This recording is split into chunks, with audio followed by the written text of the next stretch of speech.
여호수아 24장 18절에서 21절 말씀 함께 같이 읽겠습니다. 여호수아께서 또 모든 백성들과 이 땅에 거주하던 아모리 족속을 우리 앞에서 쫓아냈었음이라.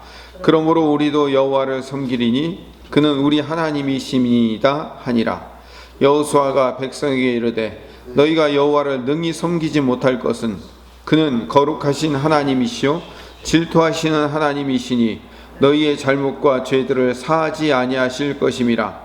만일 너희가 여호와를 버리고 이방 신들을 섬기면 너희에게 복을 내리신 후에라도 돌이켜 너희에게 재앙을 내리시고 너희를 멸하시리라 하니 백성이 여호수아에게 말하되 아니니이다 우리가 여호와를 섬기겠나이다 하는지라. 아멘. 오늘부터 사사기를 시작합니다. 오늘은 사사기 서론의 이야기입니다. 사사기를 시작하면서 왜 여호수아를 읽었느냐? 사사기와 여호수아는 연결된 책이에요. 여호수아의 맨 마지막 결론 부분에 있는 이야기가 사사기의 앞부분과 서로 이렇게 연관되고 반복되고 연결되기 때문에, 그래서 사사기의 서론을 시작하면서 여호수아 24장의 말씀을 읽은 겁니다. 특별히 여호수아 24장 19절에 보면 여호수아가 그 이스라엘 백성들을 향해서 약간 저주에 가까운 예언을 하고 있어요. 여호수아가 백성에게 이르되 너희가 여호와를 능히 섬기지 못할 것은 이라고 얘기합니다. 근데 사사기로 넘어가 보면 실제로 이스라엘 백성들은요 여호와를 능히 섬기지 못해요. 그 이야기들은 계속 진행되고 있는 것이 사사기의 이야기입니다. 이스라엘이 어려울 때 사사라는 사람들이 등장해서 나라를 구하는 평범한 사람들이 영웅이 되는 이야기라는 선입견을 갖고 있습니다. 근데 사사기를 영웅들의 이야기로 읽으면 실패해요. 잘못 읽은 것이나 마찬가지입니다. 왜냐하면 사사기는 영웅들의 이야기가 아니라 사사기는 절대적으로 하나님의 이야기예요. 또한 사사기는 내 모습을 발견하는 거울이 됩니다. 사사기가 이제 앞으로 진행되면서 보면 알겠지만 사사기는 이 서론 부분에 있어서는 이스라엘 백성들이 가나안 백성들을 몰아내지 못하고 그 가나안의 백성들을 닮아가는 과정, 그리고 믿음이 변질되고 타락하는 과정을 설명하고 있어요.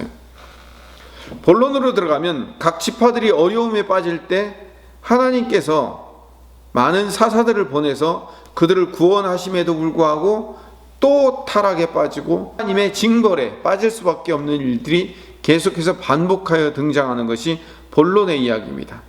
마지막 결론의 이야기는 그럼에도 불구하고 결국 이스라엘 백성들은 타락한 모습으로 끝나더라 라는 이야기가 사사기의 이야기입니다.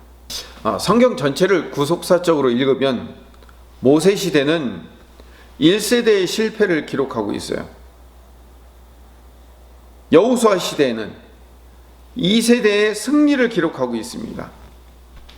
결국 하나님을 신뢰하면 승리하고 불순종하면 실패한다는 사실을 가르쳐주고 있는 거예요. 그리고 사사기로 넘어가요. 그래서 사사기가 제3세대예요. 그 3세대에게 요구하고 있는 바는 똑같아요. 1세대나 2세대나. 진정한 왕이신 하나님을 의지하고 살아라 이거예요. 근데 여기서 실패하는 거예요. 1세대 이스라엘 백성들이 실패했던 것처럼 실패해요. 그런데 실패해도 너무나 철저하게 실패해요. 사사기는 신뢰와 불순종의 1세대 2세대 이야기의 연속선상에서 3세대가 등장하고 있는데, 이 3세대도 결국 하나님이 이겨준 싸움을 싸워야 되는 사람들로 등장하는 거예요. 그래서 이들의 사명이 뭐냐면 하나님을 신뢰하고 살아가면 결국은 쫓아낼 수 있다, 이길 수 있다라는 사실을 믿고 그 믿음으로 살아가야 될 사람들이 사사기 시대의 사람들, 제3세대 백성들이란 말이에요. 그래서 사사기의 문제는 여호수아가 물리친 가나안 족속들을 완전히 쫓아내지 못한 게 문제예요. 그들을 물리치고 거기다 하나님의 나라를 만들어야 되는데 그게 목적이고 목표인데, 오히려 그들의 문명과 그들의 우상을 사랑해서 쫓아내지 않는 게 아니라 나중에는 안 쫓아내네요. 가지고 모든 걸 다 빼앗고 완전히 거지가 되었을 때 그제서야 하나님을 찾고 하나님 살려주세요 하면 그때 사사를 보내줘요. 그래서 그들을 물리치고 좀 행복해지고 좀 부유해진다 싶으면 다시 또 우상을 찾아가고 자기 마음대로 자기 뜻대로 원하는 대로 살다가 또 실패하여 좌절해 절망에 빠지면 그때 하나님을 찾을 때 다시 하나님이 사사를 불러주시고 이 반복이 계속되고 있잖아요. 그런데 이 인간의 실패의 역사 속에서 하나님은 이기시고 승리하는 하나님의 이야기가 등장하고 있는 거예요. 여호수아 시대에 가나안 침공을 처음 하고 기브온 전투에서 아모리의 5 왕의 목을 밟으라고 하는 사건이 등장합니다. 이 영적으로 해석했을 때 그때도 말씀드렸지만 예수 그리스도께서 십자가로 이기시고 원수인 사탄의 목을 너희들이 밟아라 라고 말씀하신 사건과 동일하다고 말씀을 드렸어요.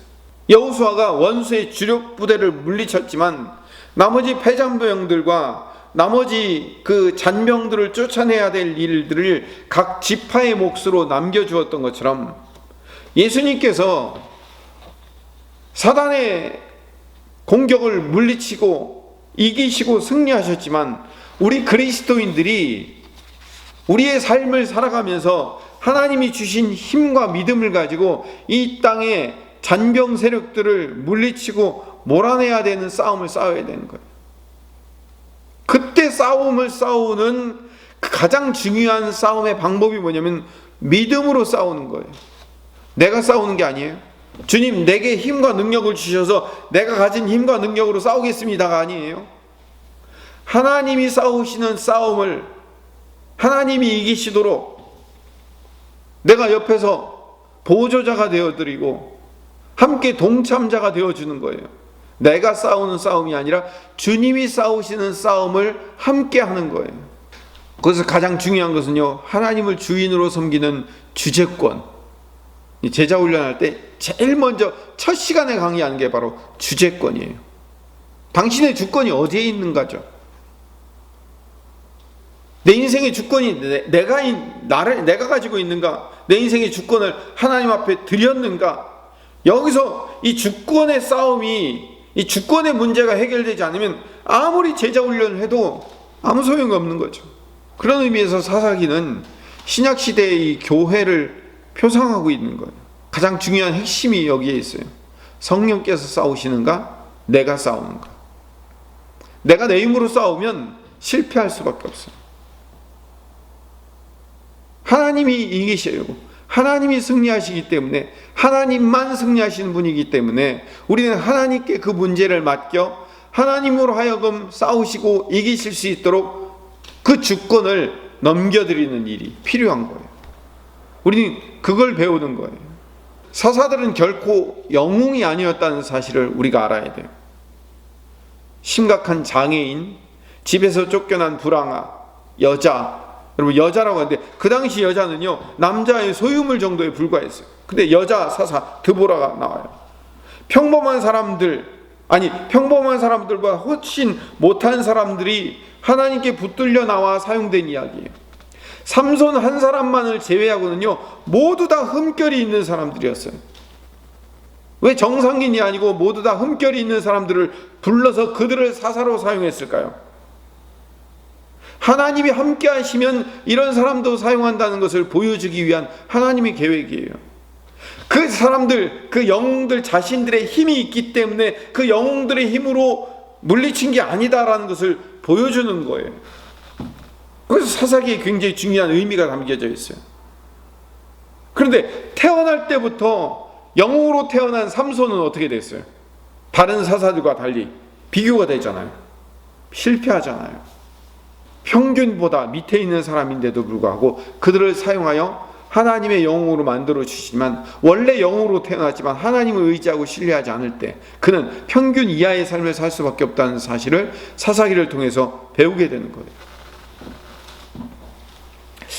이름만 불러도 유명한 어떤 목사님의 설교집을 보니까요, 사사기의 그 결론 부분에 이렇게 쓰여져 있더라고요.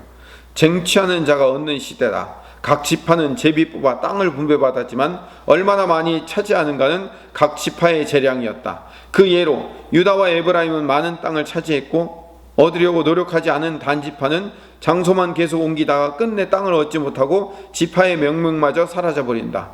예수님도 제자들에게 세례 요한 때부터 지금까지 천국은 침노를 당하니 침노하는 자는 빼앗느니라. 공격하는 자가 가장 좋은 것을 차지할 것이다. 하나님 나라를 위해서 다름질하는 자가 상을 얻을 것이다 라고 기록되어 있는 설교집 내용을 제가 인용을 했어요. 사사기를 정말 오해하고 있는 내용이에요. 사사기는 이렇게 쟁취하는 자가 얻는 시대이기 때문에 우리가 하나님 나라의 땅을 얼마나 많이 의지를 가지고 쟁취해서 얻어내는가, 거기에 있는 게 아니에요. 뭔가 크게 착각하고 있는데요, 사사기는 하나님의 일하심을 보는 책이에요. 하나님이 그 백성들에게 쟁취하면 얻을 수 있다고 얘기했어요? 아니죠. 하나님이 이미 땅을 뽑아서 제비 뽑아 줬어요. 사람이 차지하고 싶은 만큼 차지하는 땅이 아니에요. 이미 제비 뽑아 주는 것, 그 제비 뽑은 나에게 주어진 상황과 환경의 땅 안에서 거룩하게 살기 위해서 세상에 관련되어 있는 것들을 쫓아내는 삶이 필요한 거예요. 단지파는요, 하나님이 제비 뽑아 주신 땅이 아닌 다른 땅을 찾다가 결국 실패한 거잖아요.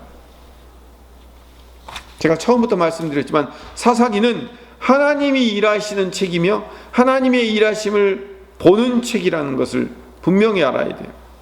오늘 말씀 정리합니다. 사사기를 통해서 하나님의 일하심을 봐야 됩니다. 우리도 사사기의 실패를 반복하면 안 됩니다. 이 사사기의 실패를 반복하지 않기 위해서 해야 될 가장 중요한 것, 하나님이 일하신다는 사실을 우리는 늘 깨달아야 돼요.